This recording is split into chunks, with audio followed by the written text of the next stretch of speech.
So with further ado, I'll introduce you to my friend and this year's morning Zenith keynote speaker, Neal Rodriguez. Thank you. Dr. Rick the Scales. I almost busted my ass on that one. You didn't see it though. What's up, Dallas, Minnesota? What is going on? All right, we're going to see how substantial that breakfast was served by Marty this morning. When I say Zenith, you say conference. Zenith? Conference. Zenith? Conference. When I say Zenith, you say conference. Zenith?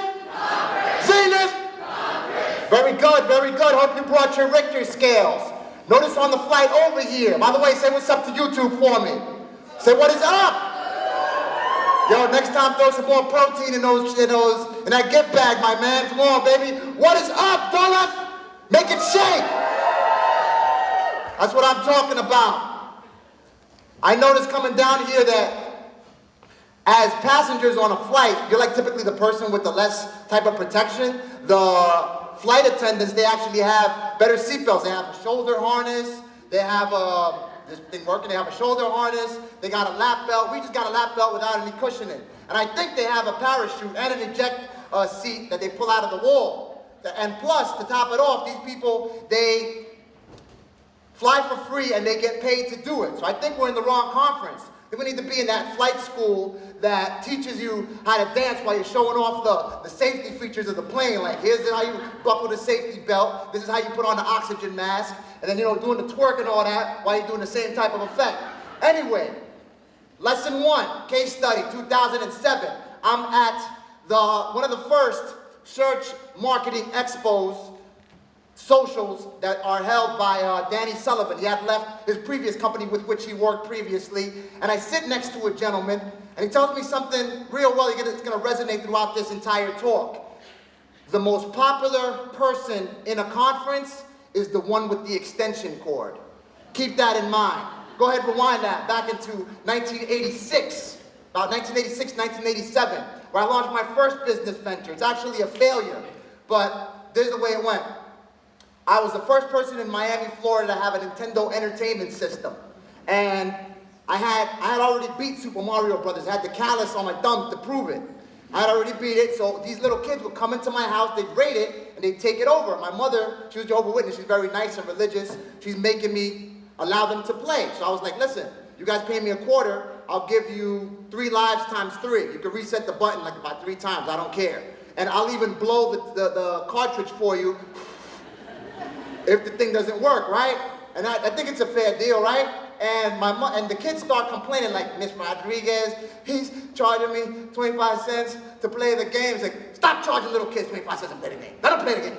So I had to play the game on a failure, right? I didn't make any friends. I was just basically trying to spam these kids with 3 lives, with 9 lives and everything to that effect. So she shut down my system in that effect. I grew up a little bit more once. I didn't want to go to Jehovah's Witness meetings anymore. I left to New York. And I started doing my own thing. I was packing grocery bags. I was cutting junkies' hairs in the bottom basement of that grocery while I was packing grocery bags. So just making money on the side, selling mixtapes, doing all kinds of things to generate revenue that no one else was giving me. So I go to school, basically game my way out of high school. Then when I finally go into college, I learned this lesson that basically the core of my presentation. It's about 1997.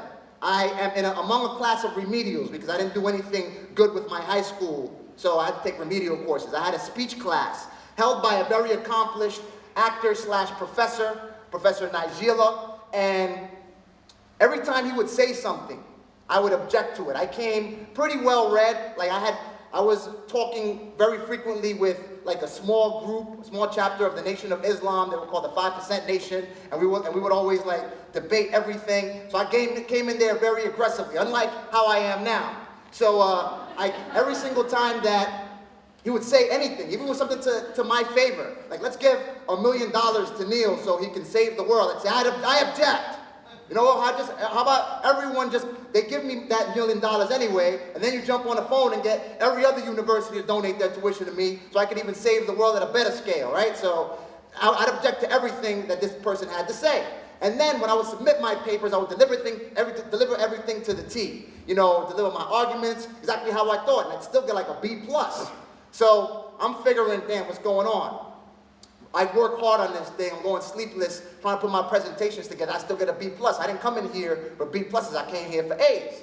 So I was like, let me give this guy what he wants. He's a professor. Let him profess at me. Let him teach me, right? So I asked him, listen, Professor Nigella, can we speak? Can we talk after class somewhere? So I meet him somewhere after he gets out of the gym. He's wiping his brow. He had just been through a serious workout, stuff like that. He starts telling me all of these things. I mean, some of them I had already done, some of them I had missed, but a very few parts of what I did, part of my format for my presentation, are things that I didn't do. So I'm just agreeing with him, just nodding my head, okay, cool. This very next time I sent my speech, I didn't change that much on it, right?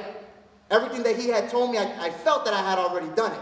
And then next thing you know, I'm getting A's, I'm getting A+, because I know that I gave him exactly what he wanted to do. He don't want some hard-headed knucklehead coming in there and debating with him. See, this is something that I understood. I mean, it like kind of opened my eyes to what college it has to be. Because you can't just go in there, regardless of how good a performer you are. You cannot go in there and try to just take over somebody's class. I wanted to get the Holy Spirit out of people and jump out of their seats like, Neal, I will submit my soul to you, Neal, and everything, and have like hood rats throwing flower petals at my feet right before I'm walking into school and everything. It wasn't going to happen that way, right? So the solution was that I gave him what he wanted, which is very key. I put him on a Zenith, and I said, Professor, you are my burning bush. Show me the way that I can free my people, right? And he showed me how to do it. I mean, and then I took that lesson everywhere through college. I graduated with honors from that community college, got a scholarship into NYU, and took that to what I do now, which is basically make friends in order to be employed. And I mean, you can take it all the way back to 2009. I was working with the Nielsen Company, right? The Nielsen Company, they had me as an SEO specialist. So I initially came in with, trying to be very corporate, trying to be very strategic, trying to do a lot of high-level things, like delegate people, tell developers what to do, which is something you're not supposed to do. You don't tell developers to do anything. So they tell you what they can do. And so basically, I'm putting together audits and stuff like that. I'm proposing, listen, you guys have 4,000 404s. You have all of these issues with all of these sites every week, back to back to back. And then they pretty much denied my proposal. They had one of the biggest agencies on the planet pitching them. And they were pitching them like for $1 million, something like that, some type of weird contract where they were going to get their views up to 1 million a piece on each particular platform, right? So they said they denied my proposal. This is going to cost like 40 grand to do it. We're not going to do it. Then they broke up the team on which I was working. My supervisor got demoted to my ranking or whatever, staff position. And then they're looking at me like, all right, what can he do next? Let's see him produce. You're not going to do the audits. What could you do? At this particular time, since I was playing this corporate role, I was talking to people and I was trying to befriend everybody so they can get my proposals worked through. I had kind of stepped away from the social scene for my community on dig.com at that particular moment. So, strange thing happens, which is kind of good for me and kind of bad for the planet. Michael Jackson dies, like 2009, right? And there's thank you. And it's like about 2009, and Michael Jackson dies. One of the publications on which I work, they got an exclusive on his death photos. First thing I do, this is ideal for the Dig community, for the Reddit community, for Stumble Upon, aggregators, for Facebook. So I start lighting up my chats. I start, hey, what's up, what's going on, da, da, da, da. I start looking at everyone who's writing about celebrity, writing about anything that's going on. Michael Jackson was just crazy news at the particular moment. I start submitting that content to the dig.com platform, to Reddit, to Stumble Upon it. I just start campaigning it crazily. Like I'm sending it to everybody, having other people vote. Because they, basically on Dig, the way that it worked, again, going to that point of you give people what they want, it's the you pick my nose, I pick your nose economy. I dig your stories, you dig mine, you submit stories for me, I submit stories for you. And basically, everything still operates almost in that particular fashion. You can only get people's attention when you offer some type of value in return, whether it's a publisher, whatever. Long story short, I drove about 60,000 views to that article in a few hours' time, It got picked up by Gawker, got picked up by a few other publications. No one in the history of that company had ever performed that type of feat single-handedly. They had threads going on with like the 20 people. They even had like the CEO on the CC. Like, wow, this is amazing. It's getting tweeted by this and this person. It's getting placed here. Like, give us more. And wow, Neal, you're amazing. Now I'm amazing. You know, like a couple of days before, they were trying to see how they could go into scavengers, take my paycheck and pay it to this agency. So they could work for them for a month and then have to owe like the rest of the $1 million for them to do, I don't know what the hell to do for them. Because at the end they didn't do anything for them. So they were like, I want more. They want more traffic. So I keep on driving traffic to them on a weekly basis, about 20,000 views, which is a lot of money for them in that particular time. They were doing CPMs anywhere from $20, $40, $90 to about $200 for some publications. So they were making some serious money on that. And then I kind of got to work from home because I started doing that Tim Ferriss thing. You know, I started calling out sick and outperforming my previous performance, is going crazy on the web, driving a lot of traffic. Got to work but from my house, and then they wanted to get rid of me anyway because they saw me as a threat because, you know, you're outperforming everybody, but at the same time they had to keep me because I'm the only one that's performing. And then they finally sold the publication. I decided not to play any politics with them anymore. They sold the publication. They didn't transfer me over to the new owners. They didn't transfer a number of people over to the new owners. In that particular, I was able to create my consultation practice as a result of that because while I was working from home, I was also working with other clients. And then I was able to launch practically my own business like around 2010. And then I became fully independent after that. And then what happened, all those people, all those publications, as they went independently, they all hired me back. So I was working with them regardless. I worked for Adweek, and I drove 9 million views to their Super Bowl commercial channel that they had, where on previous years they were getting beat out by people on their desks at home, you know, poking boogers out their nose and flinging it at the monitor, just pretty much re-syndicating Super Bowl commercials that they TiVoed and thrown it up on YouTube. This time they got 9 million views and impressions.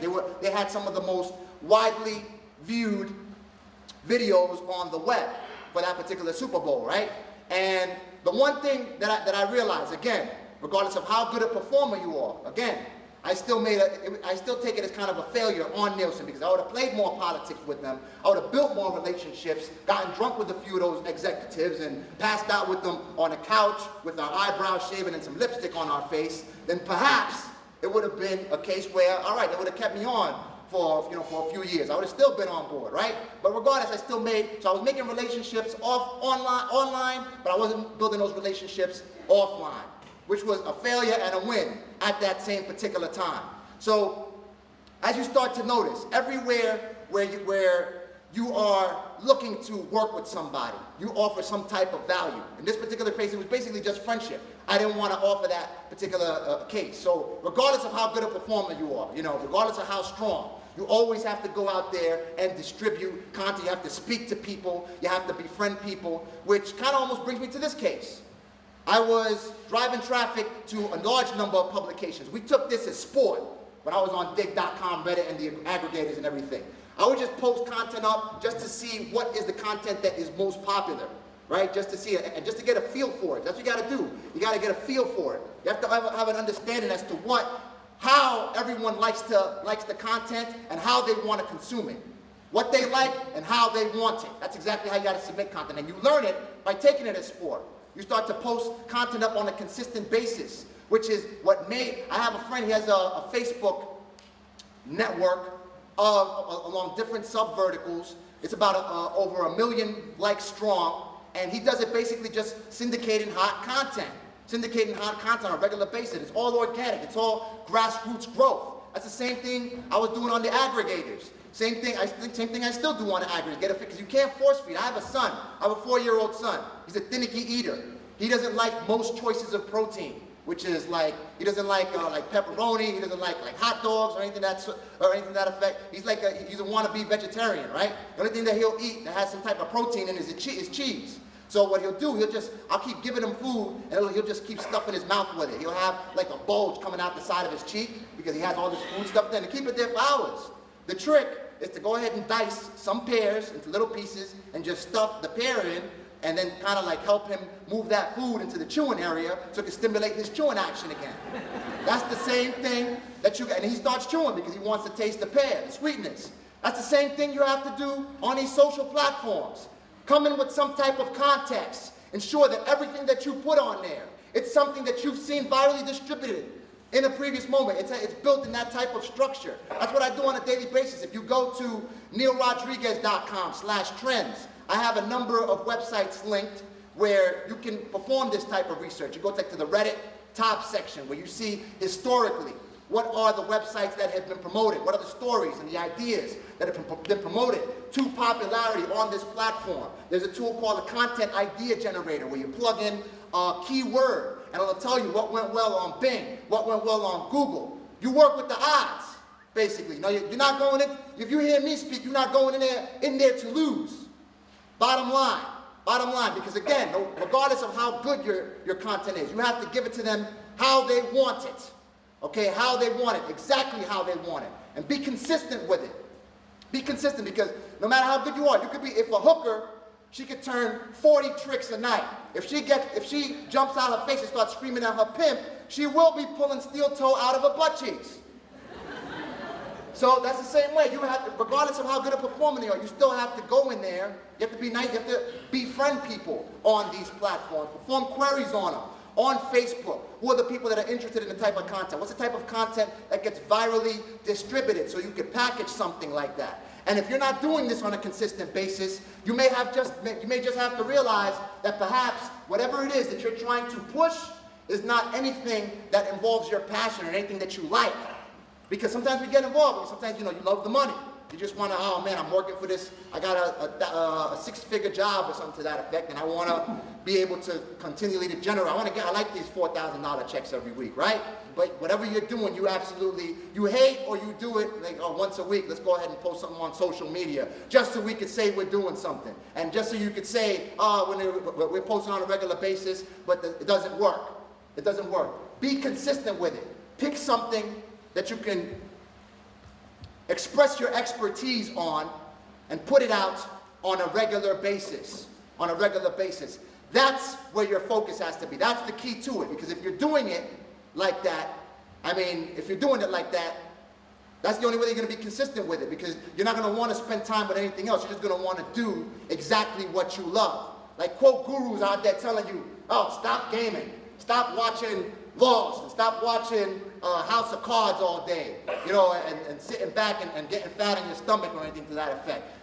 You know what you got to tell these? Listen, if your thing is playing Super Mario Brothers until you got calluses on your finger, until you can hold the B button long enough to sprint beneath the dragon when he jumps up, to stomp on that button to save the princess, by all means, dub it, upload it, package it, paper. That's all. That's all you got to do. Whatever it is that you love doing, go ahead and put it. There's people with millions of YouTube subscribers that all they do is they just talk. Imperfection is the new perfection. Be transparent with what it is that you're doing. How it is. It doesn't matter. You don't have to be perfect. Nobody is perfect. You don't have to express the utter best version of yourself. I mean, sometimes, yeah, you could go ahead and put something together where you're saying this is something that's going to get virally distributed. You've got pranks on your movie like that baby prank that came out that went crazy, where they had like a crazy baby doll going through New York vomiting and everything. I mean, if you're doing something like that, you know that it's undeniably good. You've seen it where it's performed excellently on these channels where it shows, they give you content that's been virally distributed, then of course, yeah, I mean, go for it, and then just put it out to everyone that is interested in that type of content. You go out and take lists of emails from bloggers and publications that post this type of content. And just remember, if one person doesn't help you, because some people, when they do like a blogger outreach program, they go out and they target like 2 or 3 people. They hear crickets chirp. No one responded to them. And they just like, you know what? It doesn't work. It doesn't work. That's BS, man. You just got to go out and find the people sometimes you got to cut out the middleman completely and go directly to the people. Keep posting content on a consistent basis. And you'll definitely find people that'll start to engage you.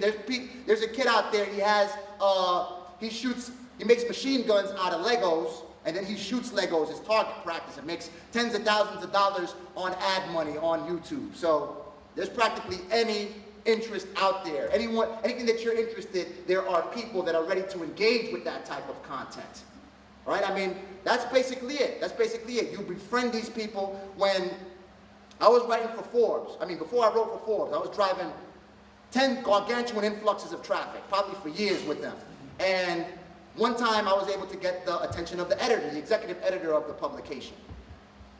I'm basically just putting money in this dude's pockets, because all the traffic that I'm driving to his platform, it's money for him, money for Steve Forbes. You know, they'll probably just cover a yoga class at 50,000 feet in a private jet. Regardless, it's money. You know, it's something. So I'm driving traffic, and I got his attention. Mind you, this guy gets thousands of pictures on a daily basis. So we have an email thread going where we finally meet up out in the city, have some salmon on him. He insisted, whatever. You know, he swiped the credit card, and that's it. I mean, we were basically, he was able to, he gave me a gig to write for Forbes. First article that I put up, it was like the 10 myths on social networking for business, right? And I put this stuff up, and it went bonkers. It's like at 200,000 views at this particular moment. I made like about $2,000 off that particular piece, right? And I was able to continually write content on that platform, increase my exposure, always get people to come and prospect for my business, to come ask me for my services. I mean, and it's all about you providing some type of value. The reason that I got his attention was because I drove these gargantuan influxes of traffic. Another one where I was basically operating with people in the dig community on a regular basis. You know, we had a strong community, about 300 people. And I hold marketing workshops with the city of New York and the Chamber of Commerce. And I basically held a workshop after a Media Bistro class where I was an instructor. Has anyone heard of Media Bistro? Okay, great. So it's not just an East Coast thing. Okay, cool. So so I was holding a Media Bistro in class, and I told them about the workshop that was coming up. One of the students, she referred an editor to a publication. I didn't know about this. She said, go check this guy out. I just took like a 6-week course with him. He's great. All right, cool. So she came by. I held the course like 2 hours long. You know, I'm pretty much walking people out of the brick and mortar butt crack at these things. I mean, that's no offense to them, because they're out becoming, spending 10 years to become lawyers and doctors and stuff like that, or whatever, or beauty salon store owners. So of course I'm putting the time in to have Ethernet cable plugged into my veins. So of course, it's something where you are able to help people. It's a great opportunity. Held a great workshop, and then the lady, she approaches me after the workshop.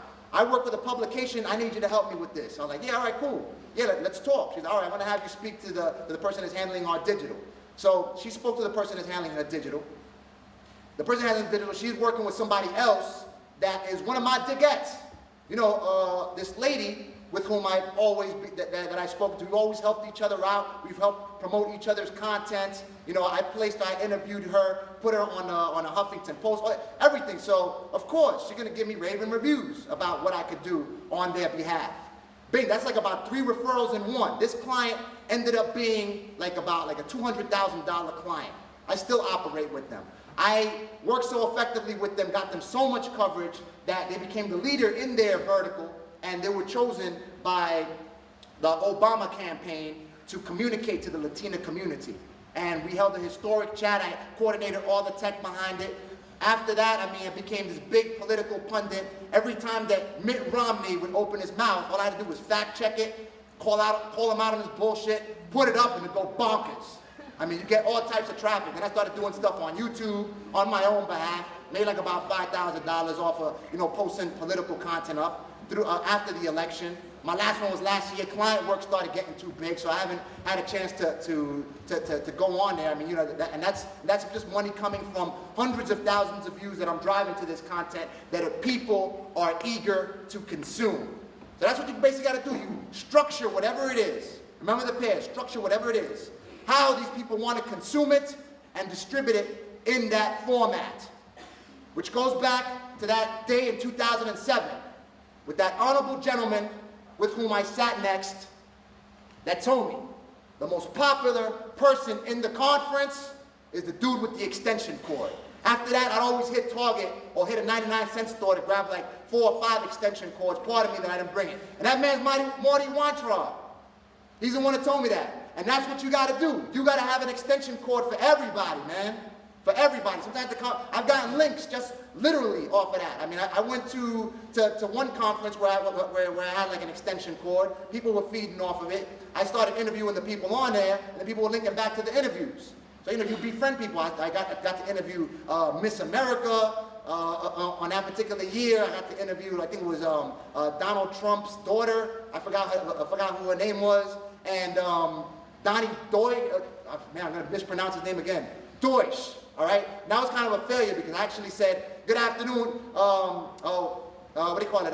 Welcome to NealRodriguez.com. Here I have Donnie Douche. Got pissed off, he walked away. So, yeah, so I mean, I'd like to leave some time. Am I good on time? You want me to open it up to Q&A? How you want to do this? 5 more minutes? All right, great. Yeah, so that's basically exactly what it's about. Going back to the Forbes positioning, that gave me something where it's a third-party credibility indicator. I don't know if you guys have heard, I mean, I'm sure a number of people have, like landing page optimization, how you start to structure every single web element to lead your prospect or your web visitor down your pages the way you want them to be led.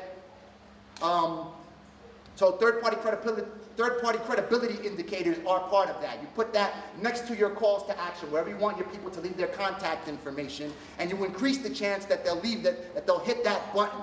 Well, once I got published on Forbes, they put me on the hardcover as well. The article went so well. A lot of contributors on Forbes, they don't get on the hardcover. And I keep like 10 copies of that stuff. I was talking with a client one time that I met through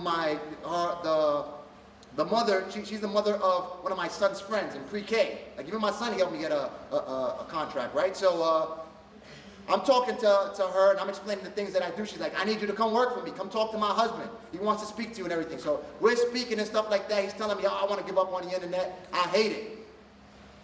She pulls out the Forbes article. As soon as he sees it, sees my face on it, how much you going to charge me? That's it. It's a wrap. That's been like a 200K client as well. I'm still operating, made like about 10K film in one day, just based on those same principles. Landing page optimization, taking your web elements and leading web visitors down the path of having them leave their contact information or have the highest proportion of those people perform the objective for which your website was developed, which includes leaving that contact information or calling a number that you put a call tracker on. This is stuff I learned technically, but it would be nothing if I wasn't out there befriending people, going out there and speaking to people and making them understand in their language exactly how it is that they want to consume what it is that I have to offer, what I deliver. And just remember, the World Wide Web is a very huge place because sometimes, no one's perfect, regardless of how phenomenal a guru states he is. I've done things that I think are pretty amazing, that to my clients have been amazing. And by 2007, I grew one company from $4 million capitalization to making about 16 mil in a year.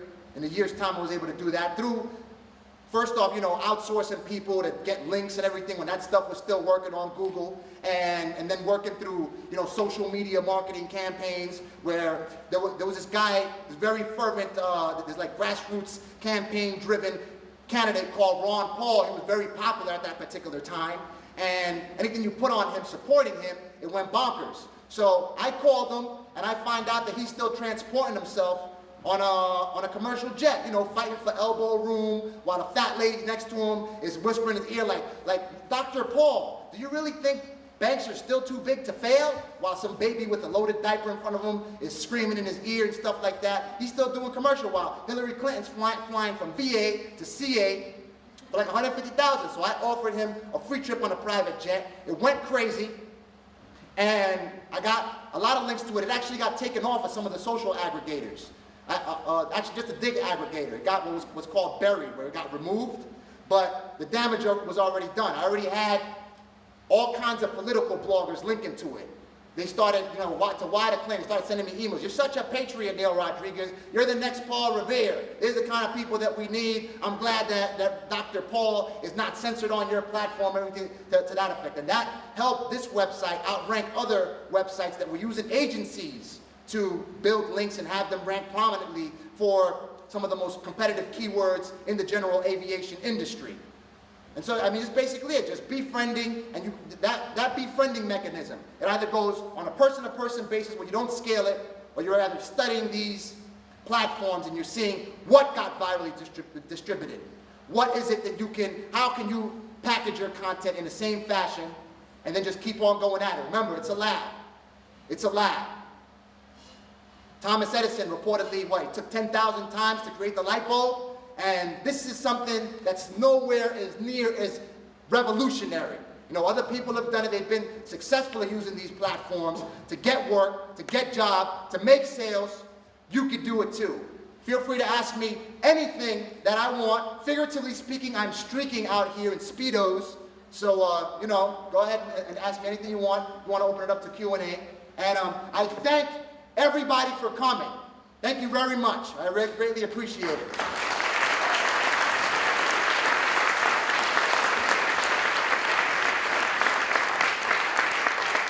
Thank you very much, Neal. It's hard not to be fired up after that. Did anyone have any quick questions for Neal? Otherwise, he will be around for the morning, I know. So if you see him in the hallway, please feel free to grab him, ask him any questions. He is absolutely as energetic in person as he is up in front of a crowd. So I encourage you to reach out to him. We will adjourn now. You can refresh your coffee, refresh your water. We do have a water and coffee station in the Power Up Lounge just across the hallway as well. And then pick out your session, and we'll see you back in a room at 9:45. Thank you, thank you. Very awkward exit, but thank you.